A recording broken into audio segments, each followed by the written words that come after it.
وآية لهم الأرض الميتة أحييناها وأخرجنا منها حبا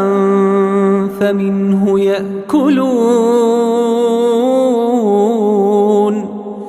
وجعلنا فيها جنات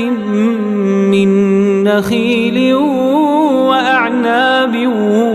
وفجرنا فيها من العيون ليأكلوا من ثمره وما عملته أيديهم أفلا يشكرون سبحان الذي خلق الأزواج كلها مما تنبت الأرض ومن أنفسهم ومما لا يعلمون.